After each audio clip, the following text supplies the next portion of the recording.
Hi. Hi. Published a book of poetry last year called For the Love of Gravity. I have a bunch of them here. They're $10 a piece. Hope you'll buy them. I'm going to read you 5 quick poems. Following Cavin Smith is no easy task, but I'll do my best. First, an explanation. To the reader, in the 18th century, the age of enlightenment, great scientists and philosophers created a discipline of empirical science. In the process, they split the conscious world into the rational and the intuitive, creating a schism that has endured to this day. There are many ways to look at the world, but there's only one world. Let us reconcile art and science and become whole once more. In the course of time. Oh, anyway, my response to that was to write 42 poems which take art and science and fold them together, present them as partners instead of as opponents. In the course of time, what do you see? What do you feel? What do you think? Are you here now? We think that time flows and that those demons called the past and the future actually exist. Sit still and be quiet. Look around you and within you. Time isn't moving. Your consciousness is. If velocity equals distance divided by time, then time must be distance divided by velocity. Each depends upon the other two, and time is but an accounting of the changes. Just as marks on a ruler give length and direction to an object, so too the ticking of the clock gives separation and sequence to experience. Neither events, nor moments, nor things, but only memories accumulate. And memories cannot remain in the course of time.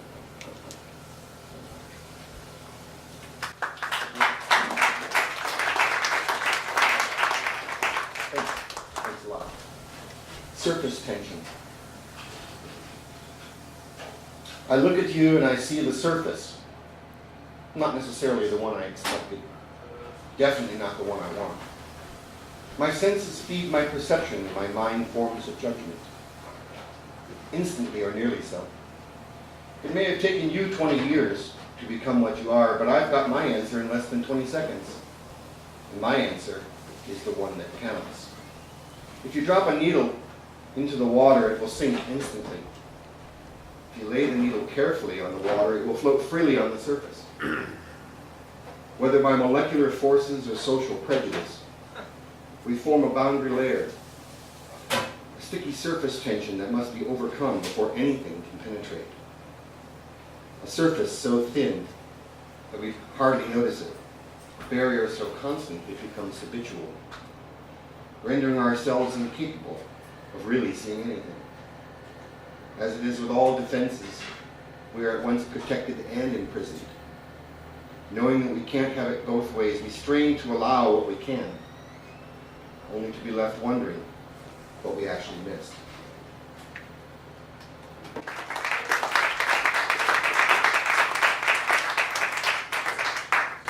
This one is for all of you that had to go through English class and be taught all the various meters and rhymes and rules about haiku, for example. Yeah. I decided to seize the day and make up my own form. So I created a haiku using Fibonacci series as the basis.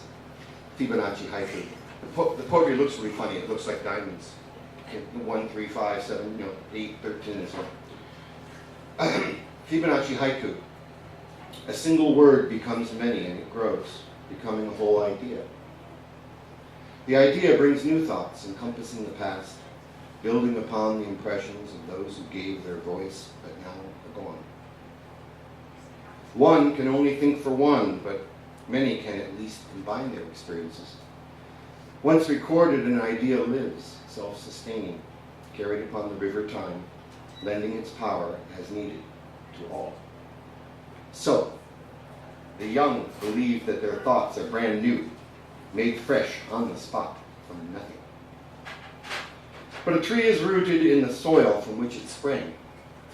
Its branches, though many, come from the same trunk, the seed planted long ago.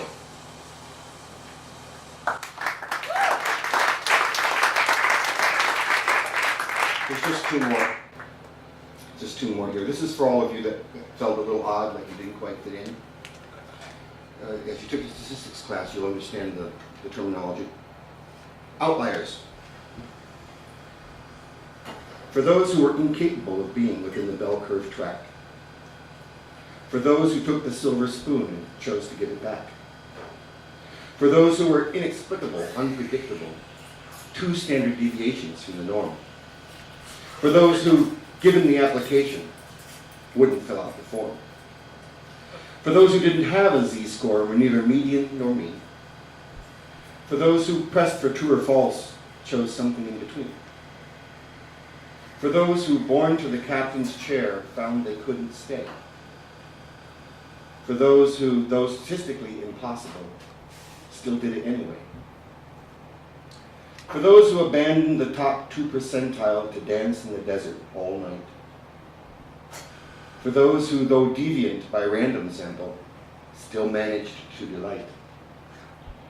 For those who knew the best things were the ones they made themselves. For those who, knowing what was expected, expected something else.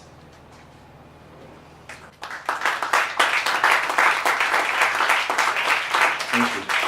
This last one is about making mistakes. Something that often gets left out of science, but let me tell you, as an engineer, it's all part of the game. Mistakes. Have you ever been wrong? You were so sure. Carefully considered all of the relevant data. How could you make a mistake like that? Have you ever blamed someone else? They had step-by-step instructions. It was all right there in the manual. How could they make a mistake like that? Have you ever come up short? You had adequate time and training. High school, college, graduate school. How could anyone not know something like that? Mistakes are not mysterious. Mistakes are not rare. In fact, unless you do nothing at all, mistakes will happen from time to time. The fear of making a mistake is like the thorn of not knowing. We think we can overcome it if we try a little harder or think a little more. Instead of thinking of a mistake as an enemy to be avoided, think of it as a stairway, a set of steps leading to the answer you seek. Thank you.